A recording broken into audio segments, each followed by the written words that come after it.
I've always believed there's a certain dignity to quiet spaces. The kind of stillness that settles in between the turning of pages and the low hum of the air vents. A hush that says you are safe here. But that morning, the quiet inside Harlan City Public Library felt different. Like the building itself was holding its breath. The sharp click of leather shoes on the marble steps broke the silence. When I looked up from the ledger at my desk, I saw him, Calvin Dorsey, the newly appointed chairman of the library board. He'd only been in the role for 2 months, and in that time he'd made it abundantly clear that he valued appearances over substance. Today he wore a navy blazer that still had a crease in the lapel from the store hanger. "Margaret," he said, leaning against the doorframe to my office with a politician's smile. "Do you have a minute?" I should have known right then. In 40 years of running this library, I'd learned that nothing good ever followed that particular smile. I set down my fountain pen, the same one the mayor gave me in 1986 when we opened the new reading wing, and rose from my chair. "Of course, Calvin." We walked down the hallway, past the framed photographs of every board chair since the library's founding in 1912. The scent of lemon oil and old paper clung to the air. My shoes made no sound against the worn Persian runner I'd fought to keep during last year's budget cuts. Calvin's office, recently redecorated at the city's expense, was a study in overcompensation. Heavy cherry wood furniture, a wall of books he'd almost certainly never read, and an abstract painting that clashed violently with the burgundy drapes. Sitting at the conference table was a young woman in an oversized beige sweater, her attention fixed entirely on her phone. I recognized her vaguely from a fundraising event. Shannon, Calvin's niece. Calvin gestured toward a chair across from him. "Please have a seat." I sat folding my hands in my lap and waited. He cleared his throat. "Margaret, you've done remarkable work here over the years, truly. But the board feels it's time for a new chapter. Fresh energy, modern outreach strategies. We believe Shannon here is just the person to bring the library into the 21st century." I blinked slowly, the words landing like a heavy book dropped from a height. "You're replacing me?" His smile tightened. "We think it's best to transition leadership now, before your official retirement date next month. That way Shannon has time to settle in before the busy spring programs." I looked at Shannon, who was still scrolling. "Does Shannon have a background in library sciences?" Calvin's eyes flickered. "She's got great instincts for social media engagement. That's the future, Margaret. Social media engagement. 40 years of building this place from a dusty municipal archive into the cultural heart of Harlan City, and they were handing it over to an Instagram feed. And my pension?" I asked evenly. He reached into a folder and slid a single sheet of paper toward me. "You'll receive your standard benefits. This is the termination notice, effective immediately." The paper was thick, official. My name printed at the top in bold. I read it once, twice. And there it was, the oversight. The one thing they clearly hadn't considered. 10 years ago, after a particularly nasty fight with the city council over our budget, I'd negotiated a clause into my contract. A clause that stated if I were terminated within 12 months of my planned retirement, I'd receive not only my full pension but an additional 12-month salary as a severance bonus. It was meant as a safeguard. A little insurance policy against political turnover. They had no idea it was there. I folded the notice neatly and slipped it into my leather handbag. "Thank you for letting me know," I said, my voice calm, measured. "I'll gather my things."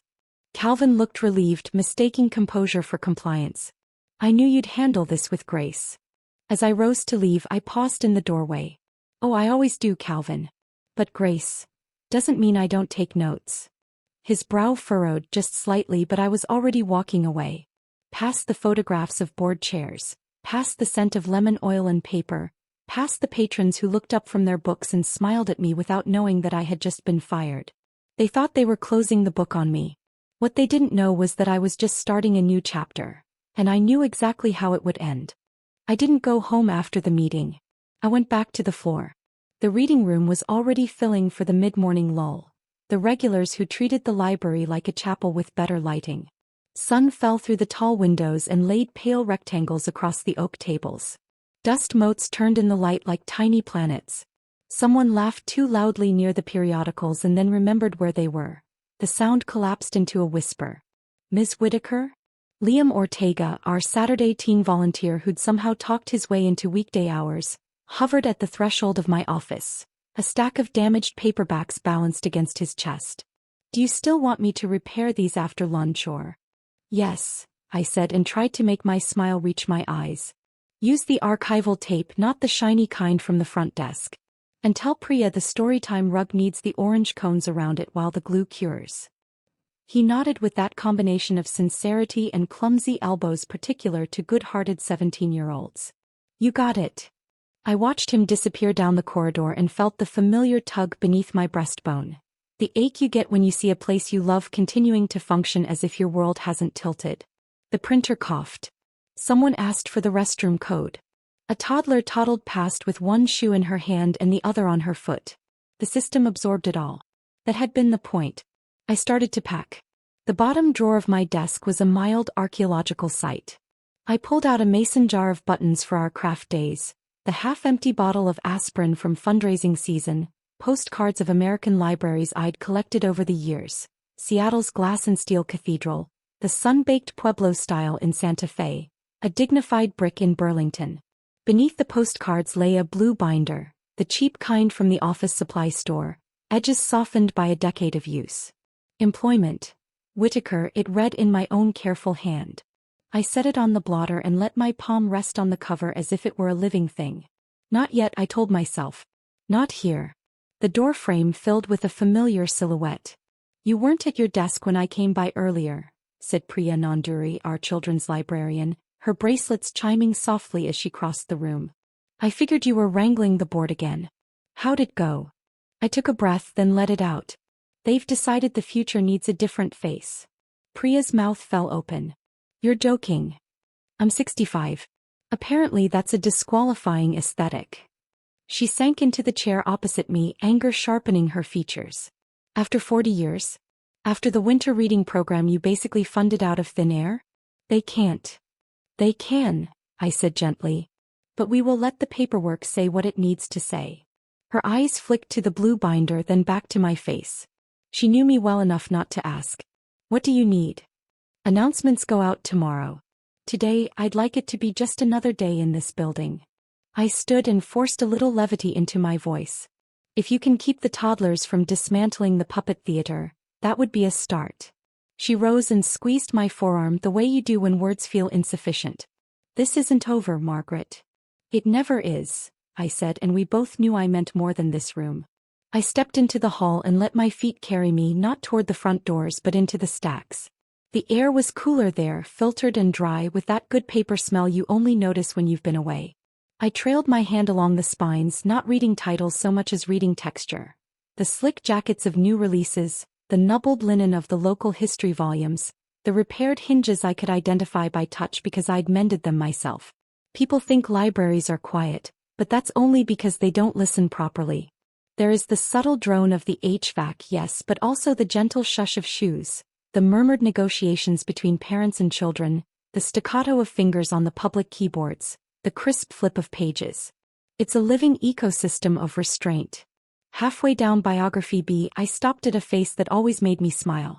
Mrs. Delia Varnell, in her mauve church hat and sensible pumps, was ensconced in her usual chair with a stack of Appalachian cookbooks she would never actually cook from. She looked up over her glasses. "You're walking like you've swallowed a whole sermon, Miss Margaret." "Trouble." I pulled the spare chair closer and Saturday, that obvious? To me. Delia tapped the top book. "I've watched you pull 3 summer reading programs out of a busted budget and a bake sale. What do they want now, to turn this place into a frozen yogurt shop?" "Give them time," I said, and she snorted. I could have told her right then, let the news dissipate in the reliable warmth of her indignation, but some words have to be spoken in the right room. "How's your granddaughter's scholarship essay?" "Probably better since you bled red ink all over it," she said and reached for my hand. Her rings were cool. "Whatever fool thing they're up to, you know you're not alone." I nodded, stood, and left her to the miracle of a recipe you can taste just by reading it. Past the biographies, the shelves opened into the children's wing we'd added in 1997. I could still see the ribbon cutting. The paper chain Priya's predecessor had looped across the doorway, the mayor's speech about literacy as an investment, my palms sweating inside white gloves I'd borrowed from the Historical Society. We'd called the fundraiser pennies for pages. The jars had sat at the register of every diner and drugstore in Harlan City for a year. When the drywall dust settled, there was a mural along the back wall, a blue river threading through a hillside of wildflowers, painted by a local artist named Beatrice Lake. Kids posed in front of that mural for first day of school photos for 28 years. You don't get that from an Instagram reel. Another memory arrived uninvited. The flood of 2003 when the river didn't respect its banks and we sandbagged the basement until our hands blistered. The bookmobile we'd fought to keep, the old Ford we nicknamed Marigold because her paint was the color of an egg yolk. The way Mr. Amos Breckenridge, who never checked out a single novel, showed up with a thermos of coffee and a stack of towels and stayed all night to move the genealogy files to higher shelves. A city's soul is a collection, I thought, and I'd spent my life cataloging ours. At the far end of the wing, by the low shelves of board books, the glass doors opened onto the little reading garden we'd reclaimed from a strip of useless lawn. I stepped outside. The cold found my cheeks immediately. Winter in Kentucky prides itself on being honest. The camellias along the fence hadn't gotten the memo and were trying for one last bloom. Beyond the fence I could see the courthouse clock, steady as ever. I'd measured my days by that clock for so long that the thought of not aligning myself to its face felt like dislodging a planet from its orbit. Ms. Whitaker? Carl Whitlow, our custodian, leaned out the side door with a roll of trash bags crooking his elbow. Heard you got called upstairs. Everything all right? Everything's in motion, I said. Carl had taught me how to replace a belt on the old microfilm machine and had a superstition about the copy room lights that involved never turning them off on Wednesdays. Do me a favor? Keep an eye on the south entrance camera. We've had 2 bikes go missing this month. You got it. He hesitated. If you need anything, I'll holler. I smiled and he vanished like a stagehand who knows exactly when to retreat. Back in my office I closed the door and finally sat with the blue binder. The plastic cover had a shallow scratch that caught the light like a scar. I opened it to the tab sections I knew by heart. Original offer, annual reviews, board correspondence, amendments. The language swam at first, all those shalls and herebys, until the words settled into place like type locking into a press. There. Not yet aloud, not even a whisper, just the silent articulation of a paragraph number as my index finger found it. A memory rose, crisp and complete. The city manager's office in 2015, the way Harold Keene had rubbed his temples and said, Margaret, I can't promise these people won't turn into weather vanes when the next election blows through, and how I'd looked him in the eye and replied, I'm not asking for a promise. I'm asking for a clause. We'd added it as a footnote in an amendment no one thought would matter unless something went wrong. I closed the binder and slid it into my bag, then took a slow look around the room. The framed photos would have to come down. The 1986 gala with its 2 bright balloons, my late husband Walt hammering the first bracket into the periodicals shelving with a grin like he'd snuck into a museum after hours, the class of 3rd graders who'd written me thank you notes shaped like open books. I touched each frame with 2 fingers, a private benediction. Down the hall the boardroom door opened.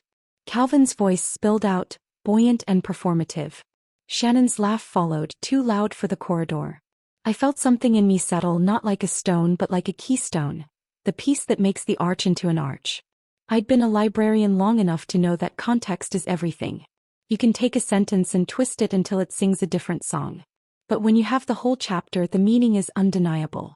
They thought the story they were writing was about my exit. I tucked the binder deeper into my bag and stood. No, the story was about to become very clearly and very publicly about their mistake. By afternoon, the building had that drowsy hush it gets after the storytime stampede. Like a theater between matinee and evening shows. I might have let the quiet do its work if not for the telltale clatter from the boardroom, glassware, chairs being dragged, the overeager rhythm of people performing competence. Calvin had scheduled what he called a transition huddle. I hadn't been invited, which was almost considerate. But I knew the acoustics of this building better than anyone.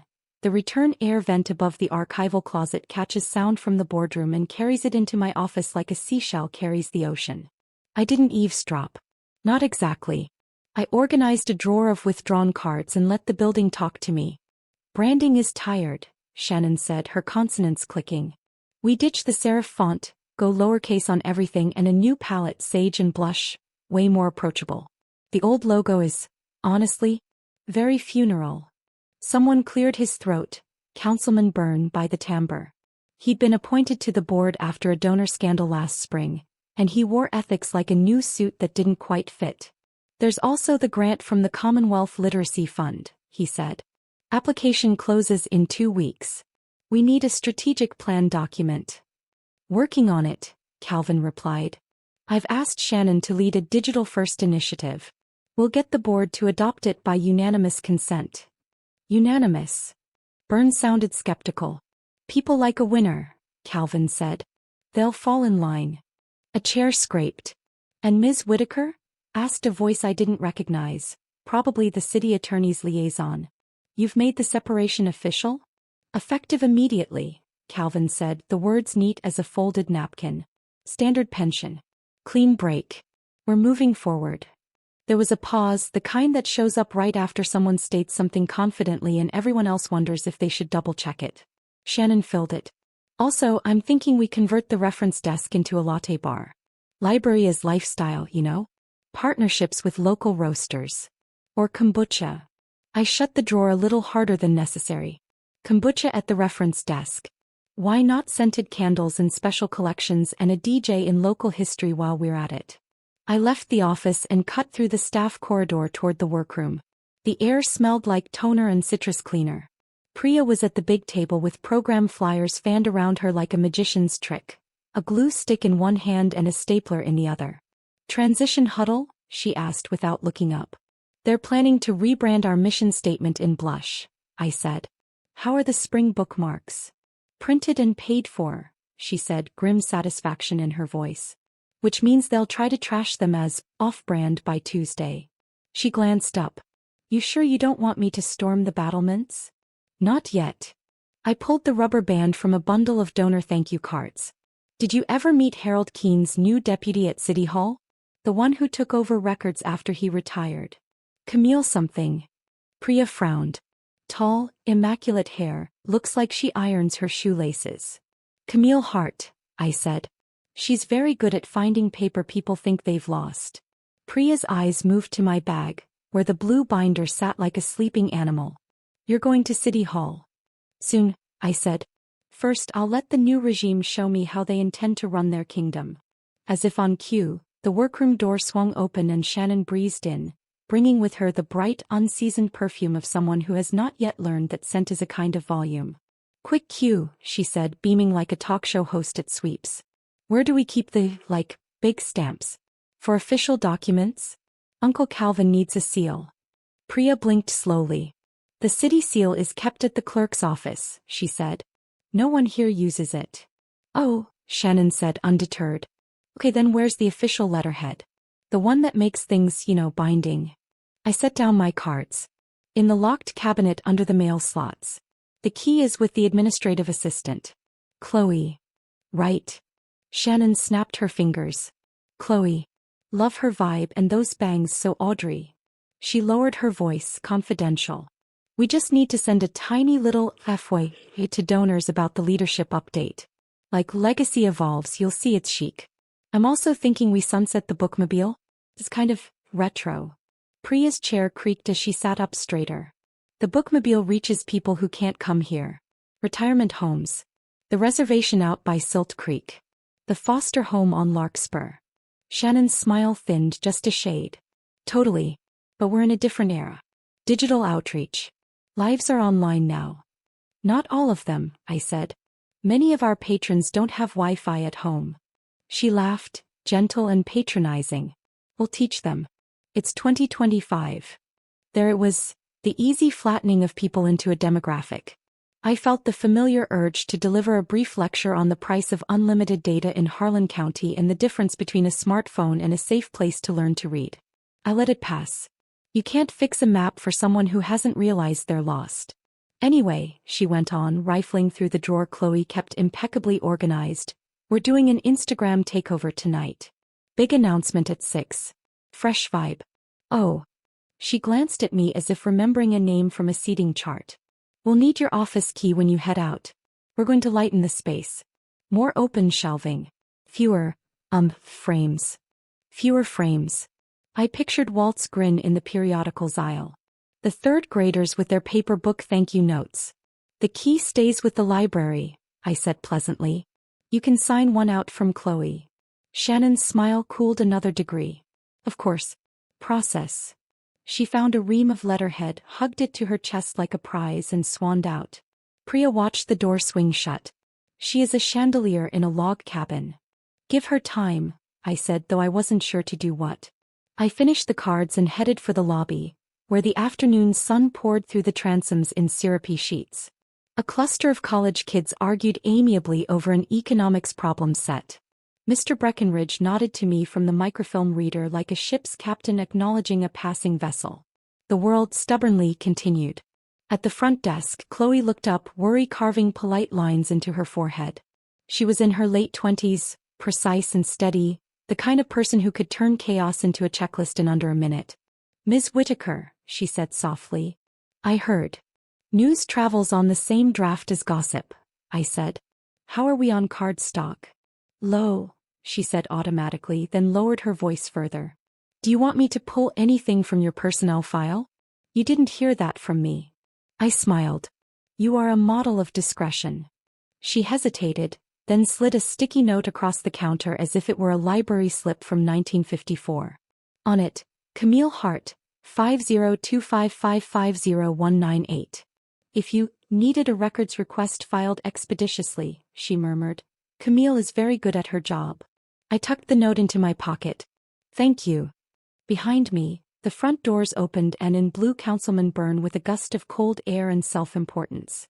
He spotted me and gave a nod that hovered between sympathy and calculation.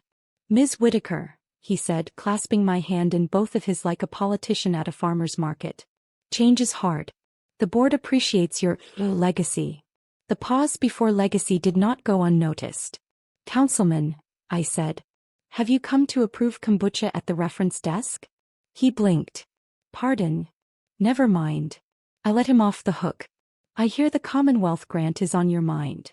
Crucial, he said, falling into his favorite role, architect of the future. We need to show the state we're modernizing. Metrics. Dashboards. A coherent vision. A vision that includes the bookmobile? I asked mildly. He smiled the way people do when they think they're about to persuade you to abandon your values for their spreadsheet. Everything's on the table. Some tables shouldn't be cleared, I said. They should be set. His smile faltered, then returned as if by remote command. Well, he said, I'm sure with everyone pulling in the same direction we'll get there. Direction is a funny thing, I said. It depends on where you think there is. Byrne made his escape to the boardroom where applause flared and died like a match. I watched him go and felt the last of my hesitation slide off like a coat shrugged from the shoulders. They were in a hurry, grant timelines, donor optics, a digital makeover on a paper-thin understanding of what a library is. Haste breeds omissions. Omissions are a librarian's favorite trail. I went back to my office, closed the door and took out my phone. Camille answered on the second ring, her voice as composed as a courthouse clerk's should be. Records, she said. Miss Hart, I replied. This is Margaret Whitaker, formerly head librarian at Harlan City Public. A brief, respectful pause. Yes, ma'am. Mr. Keene spoke highly of you. Mr. Keene and I share a fondness for paper that keeps its promises, I said. I need an attested copy of my employment contract and all amendments. The complete file. I'll file the request formally, but I wanted to confirm the timeline. If you submit today, I can have certified copies for you by tomorrow afternoon, she said. Do you want them delivered or will you pick up? I'll pick up, I said. And Ms. Hart, there's a particular amendment from 2015. It will be under the city manager's file. It has a footnote that tends to be overlooked. Her pause this time was shorter. Then we'll be sure not to overlook it. After we hung up, I stood at the window and watched the street for a while. The courthouse clock marked another quarter hour. A school bus sighed at the light and then rumbled on, bright as a child's drawing against the winter sky.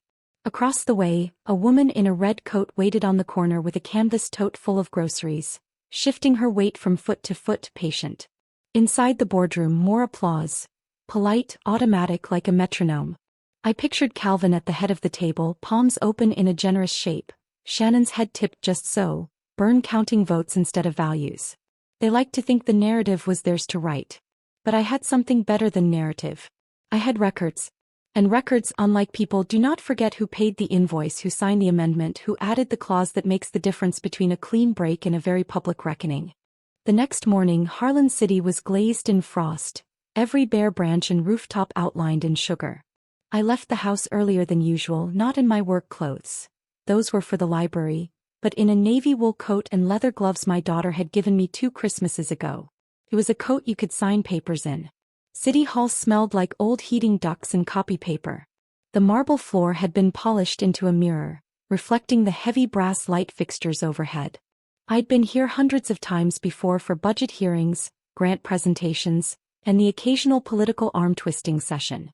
This time felt different. I wasn't here to ask for anything. Camille Hart met me just inside the records office. She was as precisely turned out as Priya had described. Camel blazer, neat chignon, not a single thread out of place. In one hand she held a slim, slate-gray folder. "Ms. Whitaker," she said, her tone professional but warmer than I expected. "I pulled your entire file, including all amendments and correspondence with the city manager's office. Certified copies are inside, stamped and signed." She handed me the folder and I felt its weight, light in the hand, heavy in implication. "Appreciate your thoroughness," I said. "Harold Keene always spoke about your attention to detail," she replied. "He also mentioned you had a habit of reading contracts more closely than some attorneys." I smiled. "Comes with the job. You learn to read the footnotes." She lowered her voice just enough that it felt like a confidence. "I saw the footnote you meant. If I were on the other side of this, I'd be concerned." "That makes 2 of us," I said and slipped the folder into my leather bag. On my way out, I passed Councilman Byrne in the lobby, mid-conversation with a young man in a puffer jacket. Byrne clocked the folder under my arm but didn't ask. He just gave that politician's nod, a mixture of courtesy and caution. Back home I made coffee, set it on the table and opened the file. It was all there, 40 years of paper distilled into a record of service. Original offer letter on city letterhead. Annual reviews typed in Harold's meticulous courier font. The 2015 amendment, with the clause printed in the smallest font allowable by law, nestled at the bottom of page 3. If the board terminates the employee within 12 months prior to employee's scheduled retirement date, the city shall pay, in addition to all other accrued benefits, an amount equal to 12 months' salary as severance. No ambiguity. No escape hatch. Not a may in sight, only shall. And best of all, the clause didn't require any proof of cause or justification. It was automatic. I traced the line with my index finger, remembering the day Harold and I had finalized it. He'd leaned back in his chair, hands behind his head, and said, "Someday this will either be the most useless sentence you ever negotiated or the most satisfying." The kettle on the stove clicked as it cooled. I pictured Calvin at the next board meeting, his voice pitched to inspirational leader, announcing my departure as though it were a shared victory. Shannon, flush with the novelty of authority, posting her curated vision of the library's next chapter. And then the letter from City Hall arriving like a winter storm no one had checked the forecast for. I could have gone straight to them, slapped the clause on the table and watched the color drain from Calvin's face. But there's something to be said for timing. Libraries teach you that. You don't just hand someone the ending. You let them turn the pages, build the tension, feel the weight of what's coming. The phone rang, breaking the spell. "Caller ID Priya." "How's City Hall?" she asked when I picked up. "They do good work," I said, sipping my coffee. "Especially in records." "That's cryptic even for you. Let's just say I've got the right bookmark in the right place." She laughed, a quick bright sound. "Do you want me to run interference this afternoon? Shannon's been talking about decluttering your office." "Let her talk," I said. "The more comfortable they feel, the better the ending will land." I spent the rest of the morning reading through the rest of the file, noting little gems I'd forgotten. Letters from former mayors, commendations from the State Library Association, a thank you note from a group of veterans who'd used our computer lab to navigate VA benefits. Every page a counterweight to the narrative Calvin was trying to write. By noon I'd made my decision. I wasn't going to wield the clause as a private weapon. I was going to make it a public record. which meant witnesses, which meant the next board meeting. I closed the folder, slipped it back into my bag, and felt that keystone sensation again, the quiet certainty that the structure would hold. Calvin thought he'd written my last chapter. He hadn't even seen the plot twist. 2 days later, the library felt like it was breathing differently. You can always tell when change is in the air here. People linger longer at the desk, conversations drop to a hush when certain footsteps approach, and even the regulars in the reading room keep their heads up just a little more often. By mid-morning, I could feel the news moving through the building the way a draft moves through an old house. Invisible but unmistakable. Priya passed me in the corridor with a sheaf of program flyers and said in a voice just above a whisper, "Word is, the board wants to announce a major rebrand at the next meeting. Calvin's calling it a historic pivot." Historic, I repeated. That's one word for it. And, she added, glancing over her shoulder before lowering her voice further, they've booked the local paper to cover it. Which means cameras.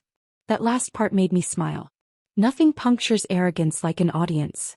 At the front desk, Chloe was pretending to inventory bookmarks when I came by. She handed me a checkout slip with a name scrawled on the back. Edith Talbot, call her. Edith was one of our oldest and most reliable donors. A woman with a Rolodex that reached from Harlan City to the state capitol. I called her from the break room, where the hum of the vending machine covered enough noise to keep the conversation private. "Margaret, dear," she said, her voice rich with the kind of authority that comes from never having to shout. "I heard a ridiculous rumor that you're leaving."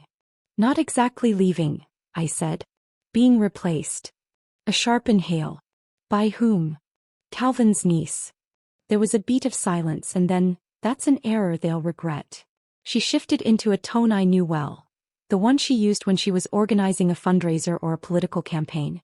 "Do you need me to make a few calls?" "Not yet," I said. "But if you happen to attend the next board meeting, I wouldn't object." "I'll be there," she promised. Front row. After lunch, I made my way through the stacks, stopping here and there to greet patrons.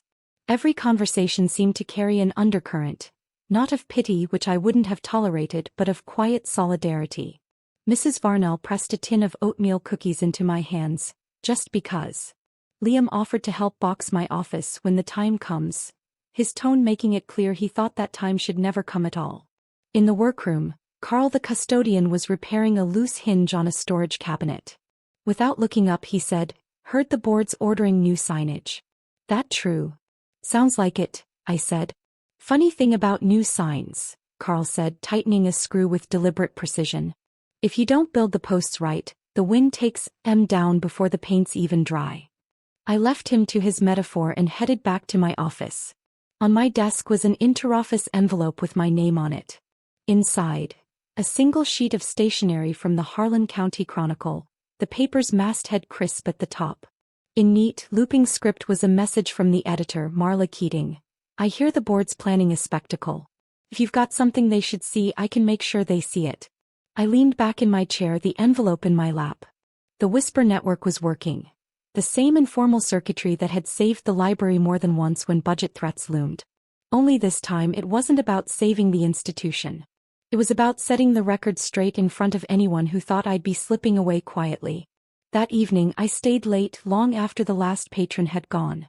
The library at night has a different personality. The shadows stretch, the air cools, and every sound feels amplified. I laid the certified copy of my contract on the desk, beside a small stack of my most glowing performance reviews, and the commendation from the state librarian. One by one, I slipped them into clear plastic sleeves, arranging them in the order I intended to reveal them. If the board wanted a public event, I'd give them one. And when the moment came, the cameras would catch every line of that clause. My clause, projected not just on paper but onto their faces. I turned off the desk lamp, the library settling into its nighttime stillness. Out in the darkened stacks, the titles on the spines seemed to lean toward me like co-conspirators. The building knew, as I did, that some stories weren't over until they were told out loud. And I was ready to tell mine.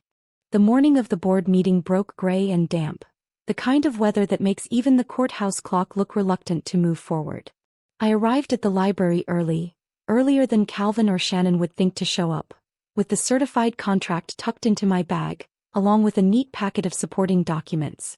Inside, the air still carried that overnight chill, sharper than usual because Carl hadn't yet adjusted the thermostat. I took it as a good omen.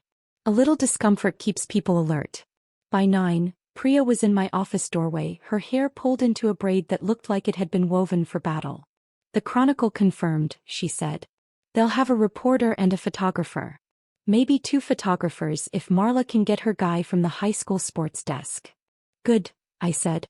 "We want angles." She crossed her arms, leaning on the frame. "You sure you want to spring it on them like this? You could go in with the claws right now, make them squirm in private." I shook my head. Private squirming has no half-life. Public consequences linger. Around mid-morning I drifted into the main reading room. The regulars were in their usual places, but the air was buzzing just faintly, like the collective hum before a concert starts. Edith Talbot was already here, sitting at a table near the front with a leather notebook open, greeting everyone who passed. She caught my eye and tipped her pen in a way that said everything is ready. In the children's wing, Priya had a group of toddlers in semicircle, reading The Snowy Day with animated flourishes. One of the parents gave me a thumbs up as I passed, not for the story hour, though it was a good one, but because word had traveled. At 11, Chloe appeared with a printed agenda for the afternoon meeting. "They're putting the rebrand at the top," she said, her lips pressed into a thin line. "Then leadership transition as the second item. And financial review after that," I guessed. She nodded. "Which will make the cameras stay longer." She glanced at my bag. "You have it." I tapped the leather. Every page. By noon the meeting room was taking shape. Carl had set up extra chairs just in case, which in Carl's language meant he'd invited half his cousins. The city's portable PA system was in the corner, a microphone perched on its stand like it was waiting for confession. Through the open doorway I saw Calvin pacing near the head of the table, smoothing his tie in nervous loops. Shannon flitted around the room arranging branded water bottles and stacks of glossy pamphlets that must have cost the friends of the library more than they'd admit. Her blush and sage color scheme was everywhere. On banners, handouts, even a bouquet of dyed carnations in a vase near the podium. Edith took a seat in the second row directly in front of the microphone, and began chatting with the Chronicle reporter like they were old friends, which in a way they were. I stayed back, moving between small groups, accepting greetings and making sure the packet in my bag was still exactly where I'd placed it. The room was filling now. Donors, patrons, a few curious high school students who had probably been tipped off by Liam. When the clock over the door crept toward 1, the low murmur settled into a softer hum. Calvin straightened his tie again, glanced at Shannon and stepped toward the podium. The meeting was about to start. I took a seat where I could see every face at the table, and where every camera could see mine. The story they thought they were about to tell was theirs. In 10 minutes it would be mine. Calvin tapped the microphone, winced at the small burst of feedback, and began with the kind of overbright voice people use when they're trying to disguise tension. "Welcome everyone. This is a truly exciting day for Harlan City Public Library. We're here to celebrate a new chapter," he paused, clearly pleased with his own pun, "and to share our vision for the future." Shannon stepped up beside him, her blush and sage palette practically radiating from her dress, the water bottles and the pamphlets she began handing down the table to board members. The Chronicle photographer snapped a shot. Flash. "Our first order of business," Calvin continued, "is the official adoption of our refreshed brand identity. As you'll see, it's modern, approachable and ready to carry us into the next century." He gestured toward a foamboard poster of the new logo, all lowercase letters in a rounded font that looked like it belonged on a smoothie stand. A polite murmur ran through the crowd. "Next," Calvin said, shifting to the second agenda item, "I'd like to address our recent leadership transition. As many of you know, Ms. Margaret Whitaker has been at the helm of this library for an impressive 40 years. We thank her for her decades of service, and we wish her the best in her retirement." "I'm not retiring," I said. My voice was steady, not loud, but it cut through the room like a bookmark slipping between pages. The murmur stilled. Calvin froze with his hands still hovering over the microphone. "Margaret," he said, trying for a chuckle, "we've already—" "I have here," I continued, standing now and drawing the blue folder from my bag, "the certified copy of my employment contract, including the 2015 amendment that I assure you, every member of this board signed off on." I walked toward the podium, the packet in my hand, the room's attention tightening with every step. Calvin moved aside reluctantly, his smile fixed but brittle. I set the document on the podium, opened it to page 3 and turned it so the first row, Edith, the Chronicle reporter and half the donor base, could see the footnote. If the board terminates the employee within 12 months of the scheduled retirement date, I read aloud, the city shall pay, in addition to all other accrued benefits, an amount equal to 12 months' salary as severance. I looked up, letting the words hang for a moment before continuing. This termination was effective as of last Thursday. My planned retirement date is next month. You can all do the math. A ripple went through the room, part gasp, part low whistle. Cameras clicked. This, I said, tapping the clause with my finger, isn't a suggestion. It's a binding agreement between myself and the city of Harlan. And since this meeting is public, let me also note for the record that I have received no communication acknowledging this obligation. Calvin's smile collapsed into a tight line. Margaret, perhaps we can. I'm not finished. The reporter's pen was flying across her notepad. Edith's mouth twitched at the corners like she was savoring a particularly good chess move. I have here, I continued, sliding the rest of the packet into view, my last 10 years of performance reviews, all exemplary. Commendations from the State Library Association. Letters from mayors past and present, praising our programs and our stewardship of public funds. And documentation of over $1 million in grants awarded under my tenure. This library is not an accident. It's 40 years of work, partnerships and community trust. That doesn't vanish because someone thinks a hashtag will replace it. I let the silence stretch for 3 beats before I closed the folder and tucked it under my arm. So, I said, before you toast your new vision, you might want to check with the city attorney about honoring your old agreements. And if you need help finding the right clause, you know where I'll be, in the library. I stepped back and the applause started somewhere in the middle rows, spreading until even the Chronicle photographer lowered his camera to clap. Calvin's expression was the exact shade of someone who has just realized they've been reading the wrong page all along. The board had wanted a public celebration. They got one. Just not the story they'd planned to tell. The meeting broke like ice under sudden weight. Conversations splintered into low, urgent clusters. Chairs scraped, papers shuffled in nervous hands. Calvin conferred with 2 board members near the podium, their heads bent together, voices pitched so low they were almost swallowed by the noise. Shannon stood off to the side, her smile flickering like a dying bulb as she scrolled furiously on her phone. Edith Talbot was the first to cross the room toward me. Well played, Margaret, she said, her voice pitched for me but loud enough for the nearest donors to catch. You made your point without raising your voice. That's how it's done. She squeezed my arm, the kind of squeeze that says I've got more moves if you need them. Behind her, the Chronicle reporter approached with her pen still poised. Ms. Whitaker, can we get a quote for the article? I met her eyes and gave a small smile. Libraries keep records for a reason. Sometimes those records tell a story people would rather forget. She nodded like she'd just been handed the perfect closing line. From the corner of my eye, I saw Councilman Byrne leave the board huddle and make his way toward me, expression caught between diplomacy and damage control. Margaret, perhaps we can arrange a meeting this week to resolve the contractual matter. Of course, I said smoothly. I'll be sure to bring my copy. And I'll ask Camille Hart from City Hall to attend. She's very familiar with the details. Byrne blinked just once before recovering. Yes, that would be prudent. Across the room, Carl was stacking chairs with a grin so subtle it might have been mistaken for a grimace. Priya caught my eye from her post near the children's wing door and mouthed, "Perfect." The official meeting adjourned with Calvin's clipped thanks to all participants. But the real business was happening in the side conversations. Donors were murmuring to each other, a few clearly asking pointed questions about the board's oversight. The photographer caught one last shot of me shaking Edith's hand, the blue folder visible under my arm like an extra guest at the table. Outside, the cold air hit my face with the clean honesty of winter. The courthouse clock was striking 2. Priya fell into step beside me as we crossed the street.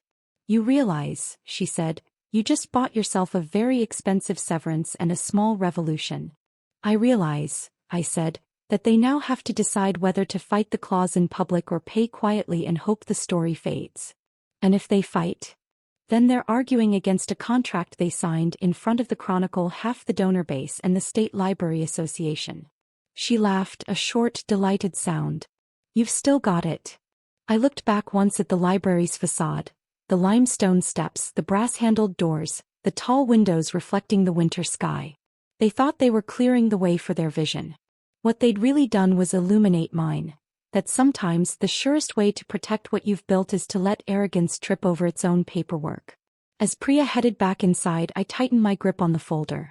The board could choose their next move, but the position was mine. And in this particular game, I'd always been very good at playing the long one. The following Monday, I walked into City Hall not as a supplicant, but as someone with a binding agreement in her pocket. Camille Hart had reserved a small conference room for our meeting.